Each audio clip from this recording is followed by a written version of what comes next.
Superstars have arrived. Bum, bum, bum, bum, bum, bum, bum. Oh, it's a big day because Rachael and Mike Novak have joined Real. But why in the world have they moved their juggernaut of a business over to Real? They've been on a ride. They're going to share their insights, their outsights, and everything you'd want to know. My name's Erik Hatch, by the way. Friends of Mike and Rachael. I get to serve as their real estate coach. They get to serve as my hair mentors. Nonetheless, we are all close friends and comrades. We do life together and mastermind together and coach together. And now we're in Real together as well. And so it's my privilege to host this today and to just learn of the why and the how and the what of how all this came to be. So I don't want to do most of the talking today. I'm just going to ask a lot of questions. If you would, I want to learn about the two of you first. Where you came from, how'd you end up in real estate? What is it like working with your spouse? Who's stronger? I mean, all those things. So I'm going to just pitch it over to you. Well, Rachael's stronger, so I'm just going to set the record straight there. So we'll start there. We got started in real estate in 2017. In January 2017, I got licensed. Rachael was not far behind me. I think she got licensed in February of that year. And we were actually like very anti-team, so cover your ears there, Erik.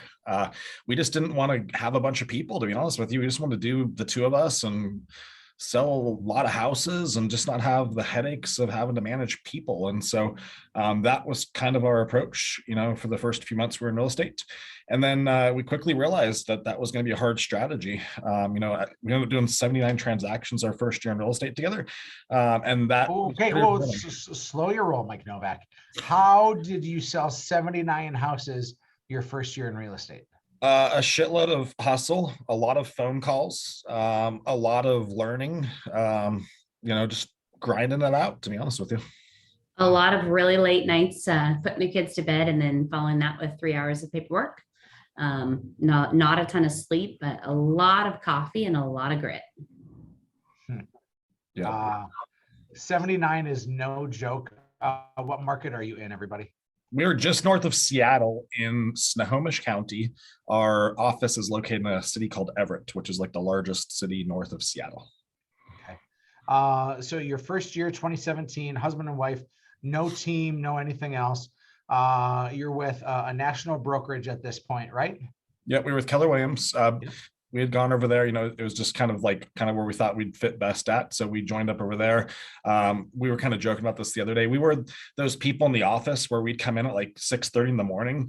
We'd lock our office door, put our headphones on. We wouldn't talk to anybody for the entire day. And we would do this every day for the entire year. We're in real estate. Everyone thought we were these gigantic assholes in the office because we wouldn't go sit around the water cooler and BS about what's going on and gossip. We just were on the phone talking to people a lot. We were laser focused because we had our backs up against the wall. We had a big challenge ahead of us, and we were very connected and aligned with the pressure that we had, and we had to get through this. That we had to have a big year. So we did it together. Rachael, what were you guys doing prior to real estate?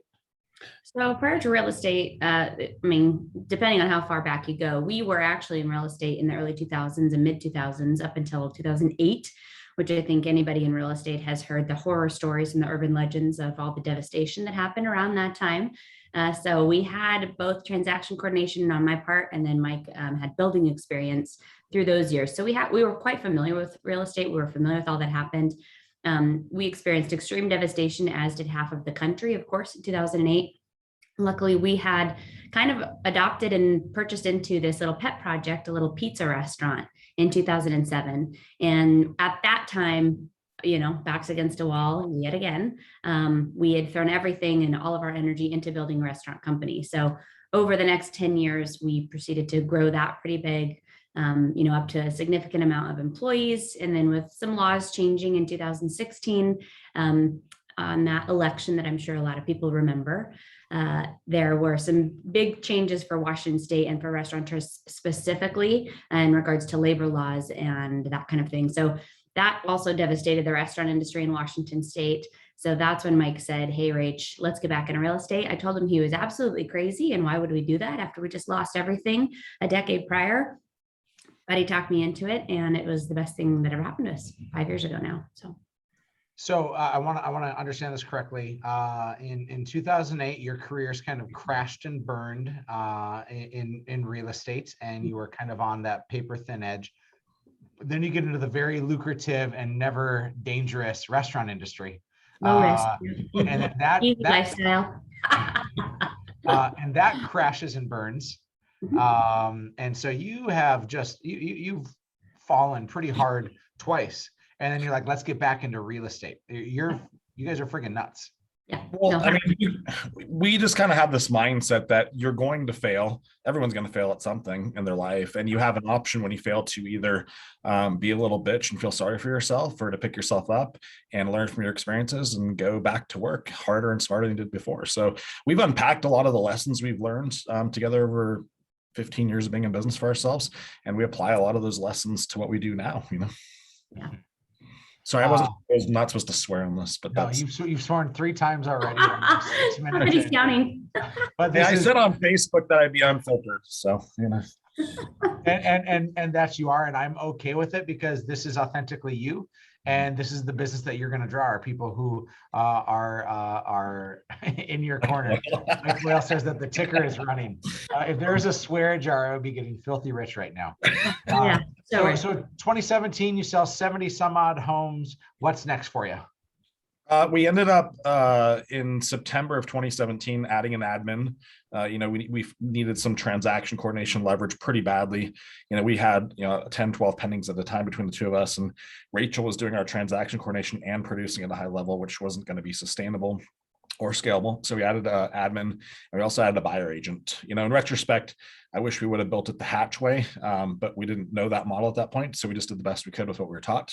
And that's how we started building our team. I have to ask, and I hopefully know the answer to this question, but people who are watching maybe don't. What is the Hatch way of building a team? Well, so I know that in the Hatch ecosystem, when you're a rainmaker, you're going to add an admin first, like someone that's going to take stuff off your plate. In our world, we'd add a partner next, like someone's going to go out and show houses and provide listing leverage as well. Maybe not showing specific partner, but just kind of a partner in general. And then probably a third admin that's going to do a lot of the marketing stuff. And then a ISA would probably be the fourth hire before you add a single agent to your team. When you say partner, you're talking a licensed agent that is an extension of you to your clients. And that is a core fundamental of the things that we teach with Hatch Coaching, is stop hiring a bunch of buyer agents and throwing them opportunities. You're losing money. You're giving a mediocre service to your clients, and you're setting that agent up for pretty big failure. Yeah, the showing partner model has revolutionized our business. I know, Eric, I've done a couple of webinars about it. There's a lot to it, but it is without question, in my opinion, the best way to build a team at this point. Yeah. So 2018 is here now. What's happening in your business, Rachel? So 2018, we had brought on our first buyer agent, and at the time we were coached, the kind of traditional way, right? They'll bring on people, bring on agents, teach people, create fast track learning opportunities to teach agents how to convert leads. So we did exactly that. We brought on a bunch of agents. We got up to 24 agents at one point, and only 2 or 3 administrative staff. It was awful. I mean, we thought at the time that the holy grail of real estate was to get out of production and to just run the team and sit back on a beach somewhere and collect all the money that they were going to be making us. And we learned very, very quickly that, as much as you can nurture people, as much as you can teach people, that's not really how people learn. People don't learn well under a fire hose and under that kind of time, restraint that quickly. So we built the team up pretty big. Our transactions did go up. So I think we did, Michael, 189 transactions that year. So we definitely went up in transactions for sure. But it really was, we weren't working at our optimal level. From 2018 to 2019, then we're still kind of on that track. And we quickly realized that not being in production was keeping us from, helping being on the front lines with our clients, and also keeping us from being as profitable as we really could be.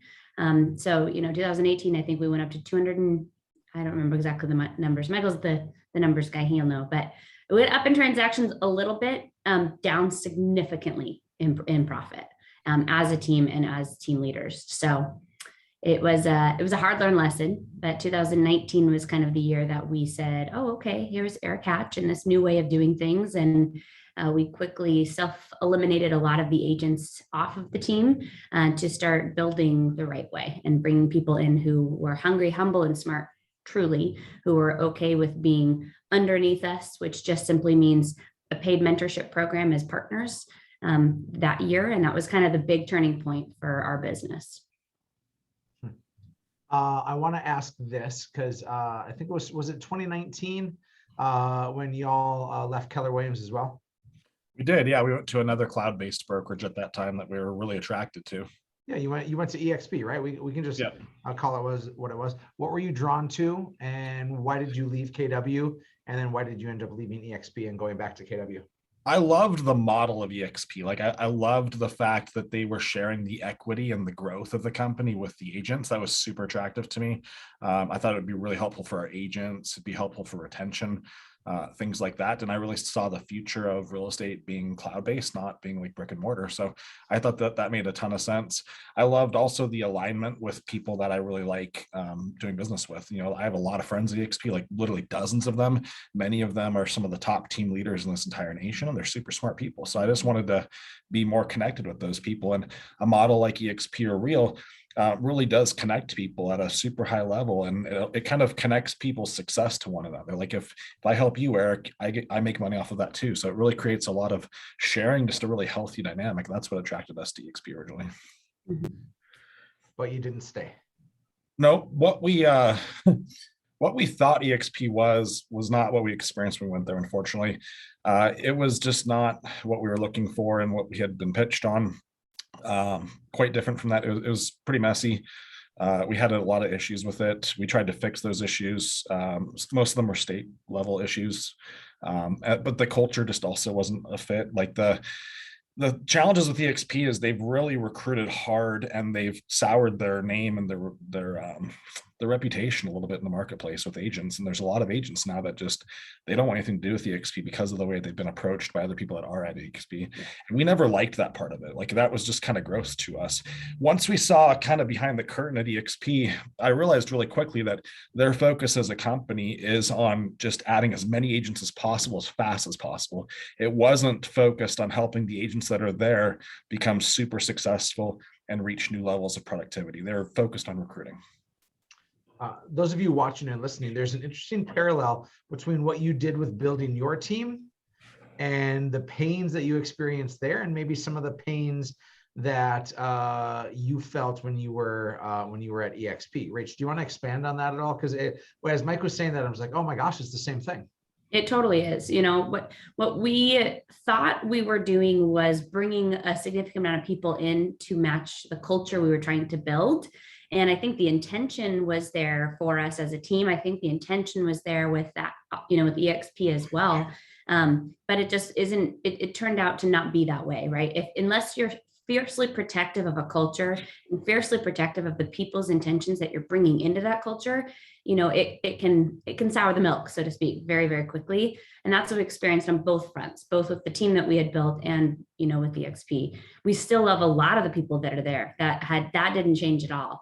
But the way that our team struggled on, like Michael said, on a state level, operationally as well as culturally, we're just ended up being really big deal breakers for us. So you go back to Keller Williams. They welcomed you with open arms, and the Keller Williams office you were in is a healthy and good office, great leadership. Yep. You go on, and then you continue. You put your head down. You're like, we're going to be done playing the brokerage hop game. We're just going to focus on our business. What happened with your business in 2020 and 2021? 2020, I mean, it was a tumultuous year, like for the world, but for us personally, it was the best year of our lives. I mean, it's like everything came together in one beautiful year. We built the home of our dreams that we've been planning for 10 years. It's something with cash, yeah, mortgage free, which was huge for us, and important to us after the crash of 2008. And then we soared to new heights with our team. Like we were able to just really gel as a team. The culture got to a whole new level that we had never even imagined. This partner, kind of role really got developed and gave a lot of opportunity to people that wouldn't be in real estate without it. And that gave our team just a huge level of success. I mean, we had our best year last year ever by like exponentially better. So it was such a big win overall in so many different levels, personally and professionally. Well, what we really did was we changed the way that we bring people into our ecosystem. We focus significantly on a very, very screened interview process, right? Where we want to get to know that person. We want them to get to know us. There needs to be no secrets. There needs to be a completely holistic viewpoint in regards to who they are, how they work, what they do, where their values are, and make sure that there's an alignment between all of those things. And by doing that, we were able to bring good people, hardworking people, gritty, resilient people into our ecosystem and onto our team that helped us build that. So from 2019 to 2020, I think we went up 500% in profit as a team, by eliminating almost 70% of the number of people on the team. So it was an incredible year. Incredible. We had 19 producing agents and 19 or 20 producing agents in 2019, and we did about 210 deals. And the profit margin is too embarrassing to even say. And then in 2020, we did 246 transactions with 5 agents, and the profit soared and opportunity soared as well. So yeah. Oh my gosh. Talk about finding your rainbow. And man, that's just, I've heard your story. I've got to walk your story with you, and it's pretty fantastic. So now 2021 is here, and gang, the topic of this is, of course, why did Mike and Rach choose to come over to Real? And we've been crescendoing this entire time. We've been building it up. And so now here we are, it's 2021. As we record this, it's November 2021, and you just made the move over to Real. Why? I was completely opposed to it. I'm not going to lie to you, Eric. Like, I mean, you and I talked briefly about it, and Robbie even asked me about it like 6-7 months ago. And I was so burned from the EXP experience that I didn't even bring it up to Rachel. I was like, there's no, absolutely no way are we going to repeat what happened at EXP. We've got security and success with Keller Williams. We have the best OP on the planet with Ben Kinney there. Why the hell would we ever go repeat what we did with EXP? However, I am an open-minded person, and you and I didn't talk much more about it. You just kind of let it go after talking to me about it. But I made the promise that I was not going to be an aggressive recruiter. I wanted to be an attractor, but I didn't want to be a recruiter. In fact, that's one of the fundamental things of Real, how they try to differentiate themselves, is they want to attract instead of recruit. So I didn't sell you one iota on it. Yep. No cold calls from Erik. Yep, that's true.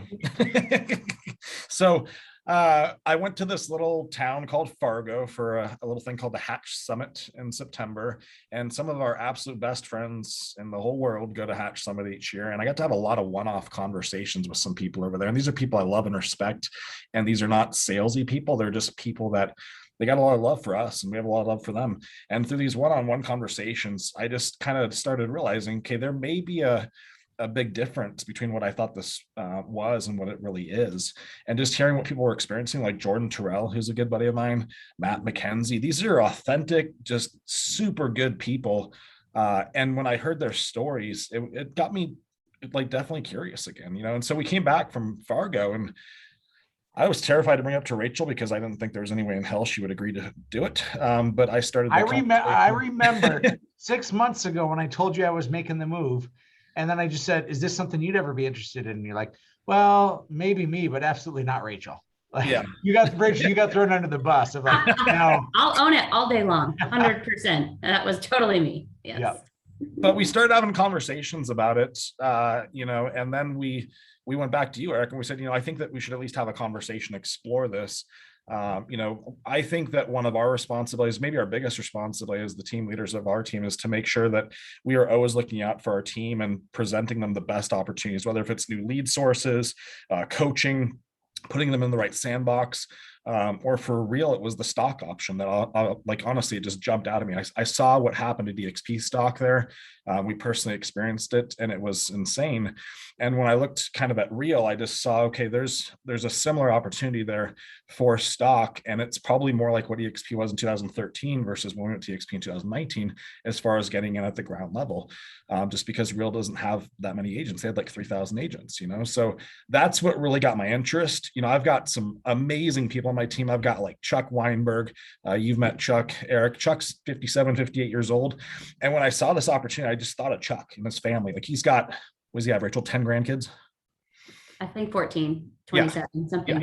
Yeah. And I was like, gosh, I could see Chuck becoming a millionaire from Real stock just by doing nothing different than what he's doing today, which is just selling a ton of houses and helping people, not recruiting anyone, just literally getting his cap back in stock and letting the stock grow over a period of time. So I started kind of modeling it out because I like the numbers. And I started talking to our just top agents about it and said, hey, is this something that you'd be interested in learning more about? And I expected, honestly, for them to say, Mike, you're the dumbest person on the planet because we've gone down this road before. But they weren't. They're open-minded, and they looked at the numbers I shared with them. I said, wow, we should definitely explore this more. I mean, like Michael said, to kind of reiterate that, it's our job to make sure that we're bringing opportunities to our teammates and having a healthy conversation. Michael and I don't lead in, some sort of patriarch, matriarch mentality where, we make the decisions and then it trickles down to all of our peasants on the team, right? We very much lead shoulder to shoulder with our people. They are all leaders within our organization. It's important to us that they have a say, that they, have their finger on the pulse just like we do. And so, bringing it to the team, we brought it to them at our quarterly offsite, our leadership meeting that we do once a quarter in October, and really just got to have an open conversation with all of them and hear the pros and the cons, and if they were scared or not. And honestly, I was the most resistant of everybody on the team. So, it's not my job to sit there and stay stubborn and make sure that I get what I want and stomp my feet around. My job is to make sure that if the majority of my team are saying that they want these kind of opportunities and they want to do this kind of thing and explore this, like, it's our responsibility as leaders to do that and listen to them, right? So we did. Rachel, you were the biggest skeptic, and you obviously were eventually convinced that the risk was there. What changed for you? So for me, it was having a conversation with the CEO of Real. And, he graciously gave Michael and I some of his time where we got to connect with him over Zoom and just ask him, really prodding questions in regards to what the intention and the execution of the company looks like, right? Because we have experienced and we have actually lived out good intentions with a terrible execution. And chatting with Tamir, he really kind of laid out for us how they, at Real are extremely protective and fiercely defensive of the culture of the company, and that it's not a recruiting company, and that it has nothing to do with wanting to add as many agents as possible, and has everything to do with making sure that the agent is still at the center of the transaction for our clients, right? So keeping the agents front and center, keeping the agents profitable, making sure that they have all the tools and the technology available to them.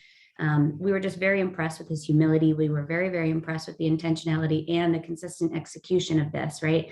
There were a lot of parallels where, he's been trying to build this company for 7 or 8 years, hit more failures than successes, obviously. And that really resonated with us, right? Because he's somebody who has a lot of grit and he has a lot of resilience and still stays humble because he understands that, failure forward is the best way to build something authentic. So it really was having that conversation with Tamir and being able to bring that back to, our administrative team. The way that our business kind of runs is I kind of oversee the administrative team. Michael kind of oversees the sales team. And then of course we come together to, discuss these things. So I knew that there were going to be pain points with my admin staff, but with Tamir's, guidance, with, Erik's guidance, with other people in the Real Brokerage, they were really able to say, like, look, we don't have it all together. We're not pretending to be anything. We're not pretending that we, have all of our ducks in a row. Like, if there's going to be hiccups, there may be problems, but guess what? we are open and we want you to give us the feedback that we need to fix those things. And that just spoke to like the Novak team's language. We love to build, we love to create processes. One of the kind of mottos on our team, and one way that we've always led is, look, if there's a breakdown that happens somewhere, we're excited about it. We celebrate breakdowns because it's an opportunity for us to create a new process or a new pathway to success. And so we really just felt in alignment with the operations team and the leadership team at Real to be able to be on the ground level and be part of building something that would be really great for agents and teams. Mike, one of the pieces that I thought was so fascinating is you had laid out like this spreadsheet of what could happen. You had said that one of the values that you saw was for the Chuck Weinbergs of the world on your team. What financially does this mean for his future if the stock performs? Yeah. And I think all of us sat back watching the stock perform at EXP, and frankly, I had some FOMO. I'm like, did I miss out? Was this it? Did that sale? Did that ship pass?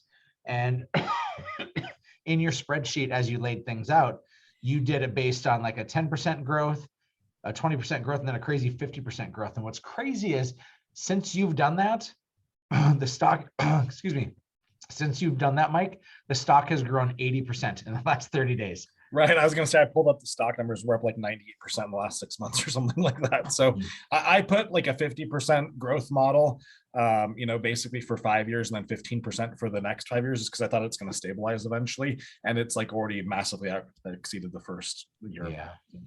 And that's just an early jump, but I know the financial wins that are created for our team members when that happens. And that is a great win.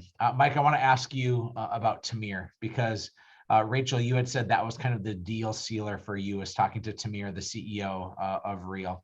And Mike, you've alluded to me through some private conversation that Tamir is just different. What do you mean? He's not a sales guy. Like he's not there to pitch. He wasn't there to pitch us on Real at all. And that actually kind of pulled us in, it's like reverse psychology almost, but it was just him being authentically himself. Like he doesn't care how fast Real grows. He's more focused on growing with the right people.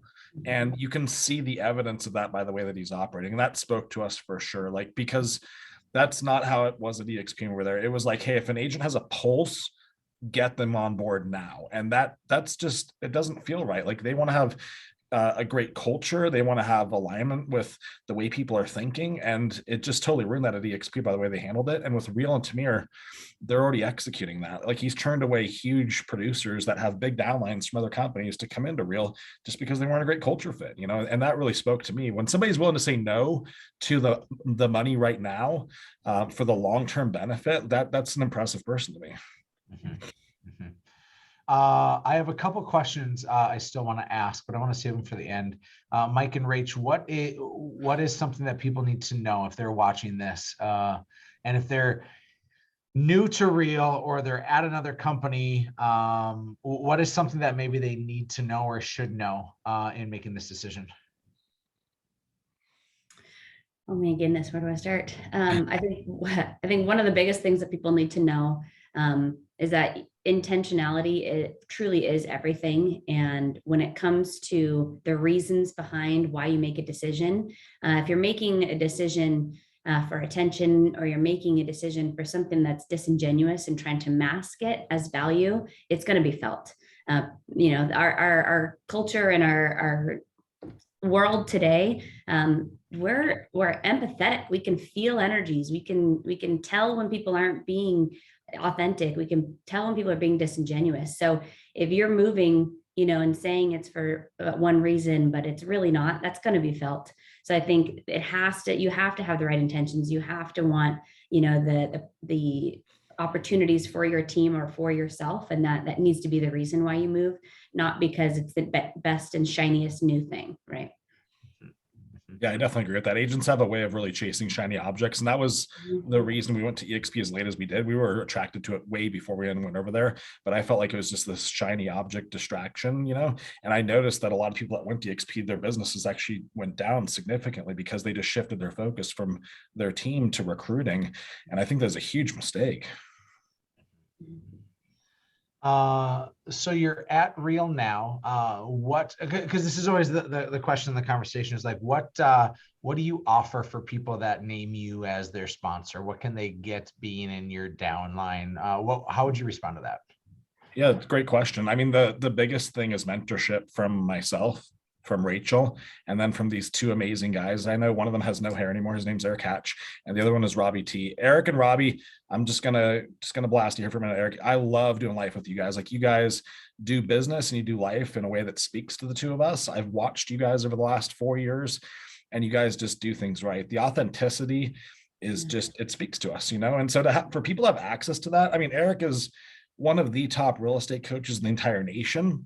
Rachel and I pay a lot of money to have access to Erik, and everyone gets it for free just by coming over to Real with us, which is absolutely insane. So to have the sandbox of that, of Erik, Robbie, and Rachel, myself, and then our team, I think is everything. Who you spend time with has such a big impact on where you end up going. What I find as amazing is how many people are following you, Mike and Rach, whether you realize it or not. Rachel, for you to be a powerhouse female in this industry, I come from estrogen only, right? Like I had no male figures in my life. And so a strong woman is something that I am just completely drawn to. I was going to say attracted to, but I better change my language, but it's the truth. But it's not like fine line. My husband's right here, Yeah. And to know your strength and the way in which you lead your team is unbelievable. And then to watch the two of you as a couple, because there's so many people that are husband and wife couples, but they don't do it well. And you watch their relationships fall apart. And yet I watch you two figure out how to do this together. It's an incredible thing to witness. And then the discipline that you all have for your lives, for your habits, for your discipline, and the commitment that you have to your kids and to your family. I have watched you, especially Mike, go from being a guy who's a realtor who's also a dad to being a guy who's a dad who's also a realtor. Mm-hmm. And I've watched you get those priorities right now. And Rachel has always had her priorities right, but we sometimes get distracted. And I love people that have gone to battle. They've gone to like the hard stuff and they found their way. Mm-hmm. So I think that's really, really inspiring. I have one final question, but let me make sure that you guys aren't left with something that's on the tip of your tongue here before we wrap. I was actually going to just kind of pitch in on, what Michael was saying in regards to getting access to us, right? One of the best things that I've learned coaching with Erik Hatch over the last 2 years is that, I don't have a lot of time to give. So we have to be very strategic with who we give that to. And it's not in any way meant to be a selfish thing or in any way meant to be, a non-inclusive thing. But really at the end of the day, I have to keep my priorities straight. And my priorities, of course, are my kids, my marriage, my team, and my business, right? My clients. And so bringing people in, it's almost, even though you're not on my team, if you come in and you're part of this business with us, then I have a vested interest in your business, just like you have a vested interest in mine. It's like being on the same team. So it's going to be a lot easier for me to prioritize you within that and, have that mentorship, relationship. So, Marco Polo us, that we live on Marco Polo the majority of our day with all the people that we have. So, just getting access to it is, and at the same time, I want people to succeed. If I had more time in the day and maybe when my kids are grown, my life is probably going to look a lot different because I care so much about people and about people succeeding that I actually would sacrifice my own business. And that's why I keep a coach around, is to make sure that I still prioritize myself in my life. So I think, it's just a way to get into this and get a way for me to be able to share a lot more with, my heart with people, really. Mike, how about you? Any final thoughts before I wrap here? I just love the ability for us to have a bigger impact on people. Like, impact to both of us is super important. I feel like we've brought a big impact to groups like our Hatch Mastermind, which is like 20 of us that do life at a super high level together. Brought a big impact to some of the communities we're involved with, like Wailopo and Sisu and Sierra.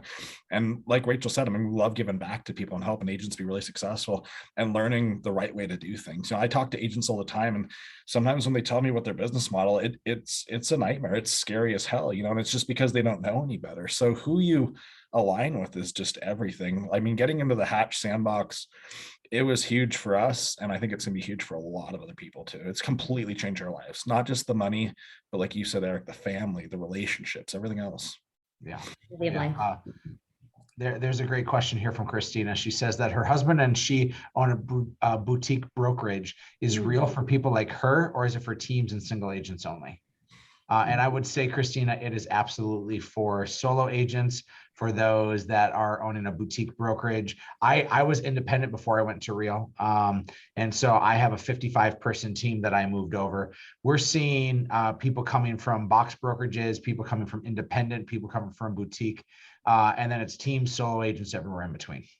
I don't think the opportunity really, like it doesn't really change if you're an independent agent or a team or a brokerage. Like there's so much value in the relationships and the collaboration here that it doesn't matter. You're going to get help no matter which level those you're at. The final piece I want to say is this, is when people ask me why I went to Real, having been independent, like going from a franchise to a franchise is like you're shifting where your fees come, and then like you're changing some things. And we went from independent, where we weren't paying anybody anything, to now paying some stuff at Real. And of course, there's financial benefit that comes from it. And everything that Mike and Rachael said is true, is that you can help your team win in ways in which they're not going to win on their own, with stock, with revenue share, and that sort. The second piece is you, of course, win with stock and revenue share and super low fees. But the reason why I'm at Real is because I want to do epic shit with epic people. And that's an honor of you, Mike, is to put a little cuss word in here too. Well executed. And we do epic shit. Like we've built such a great community. Like Erik, we get to travel with you guys 3 times a year with some of the top agents in the world. These are people that I talk to every single day on Marco Polo and get to collaborate with. We pay a lot of money to do these things, and for people to get access to them for just coming over to the same brokerage, it's just an insane amount of value.